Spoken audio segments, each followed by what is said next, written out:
are. I've been waiting for you. Just catching up on a little summer reading. Welcome to episode 11 of Where Do You Call Home? And this week, I'm at another special place. Listen, the heart of every town is a public library, and Port Washington has one of the best. We're going to meet the director, Keith Klang, who is only the 5th director in the history of this library. Let's go see where he's at. Hi everybody, so here I am at our beautiful Port Washington Library, and I have found Keith Klang, the director of the library. Keith, thank you so much for agreeing to meet with me today. It's exciting to talk to you.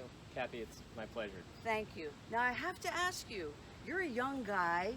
How did you find yourself as the director of this library? What's your story? Yeah, I'm very, generally really fortunate. I started here with the library as an intern back in 2010. Like as a kid? As a kid, I was in graduate school for library science, and I ended up working in a number of different departments over the last few years, and took over as the assistant director to my predecessor, Nancy Curtin. I see. And when she retired in 2018, I stepped into her role. So I've just been really blessed, I just have a great team behind me. Well, we're very lucky to have you because you're very talented and you do such great things at this library. Can I ask you, libraries are center to any community. Why are they so important in a community? Why is this library so important to Port Washington? That's a really good question, Kathy. There's very few places in any community these days that all are welcome and all are treated equally.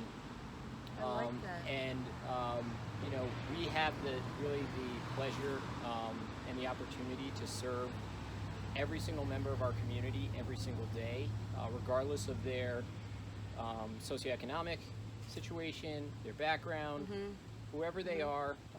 All are welcome, and that inclusivity really makes us. It's the heart of the town. Yeah, it really it trickles down to everything that we do.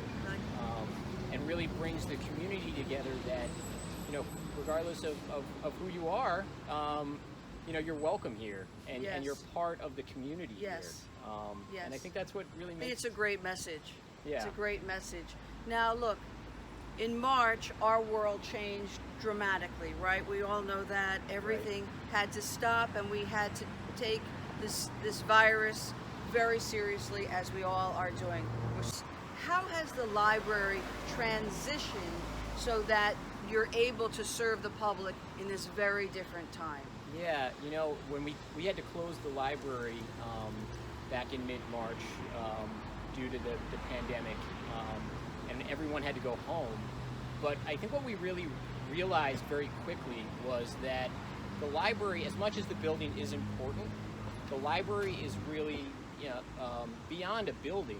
It's a place in the community that people really share with one another, and we quickly adapted to offering online programming, virtual story times, virtual ESL classes. We were 3D printing PPE for local first responders with our 3D printers. We really pivoted to the moment, and our mission all along was to serve the community in any way that we possibly can, and for our entire existence it was in person, a lot of that serving, but we recognize that people identify the library not just as a building. They recognize our staff on our virtual events. They our staff were doing phone calls to our patrons, checking in on them. Really? And I think we really made the transition, as best as we could. And I think my staff just did an amazing job making that transition. And now, we're really fortunate now where, the rate of infection has gone down enough where we can really begin to offer different kinds of services. obviously with safety in mind. So Right. at the end of June, we were able to roll out curbside pickup. Yeah. So a stop and go, right? Stop and go, grab Yeah. and go. Grab and and go. beginning at the end of July, we were able to offer limited in-person services, so people that needed to use public computers could do so, use our copy, scan or fax, Yes. browse our shelves, interact with our staff, albeit with, safety precautions in place. And, that's just been a thrill because as much as we loved serving the community in the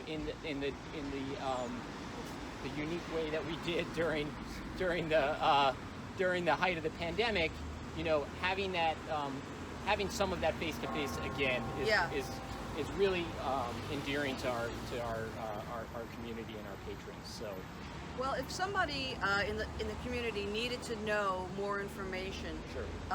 Should they go to visit the website? To Sure. learn Yeah, more? you can visit pwpl.org. That's pwpl.org. You can call us at 516-883-4400.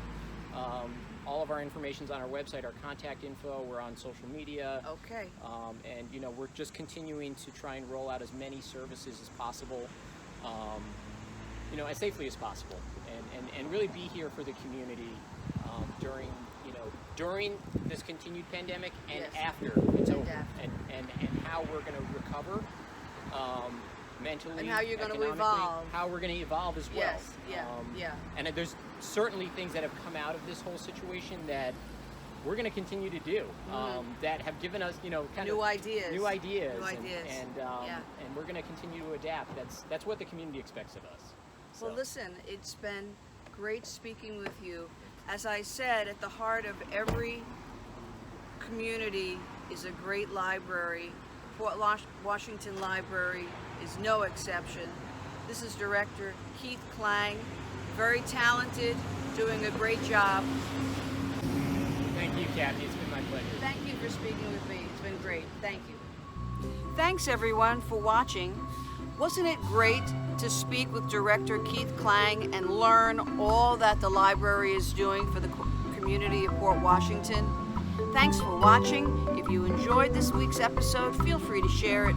In the meantime, I think I'm going to catch up to my summer reading. It's Kathy Levinson. Have a beautiful day. Bye now.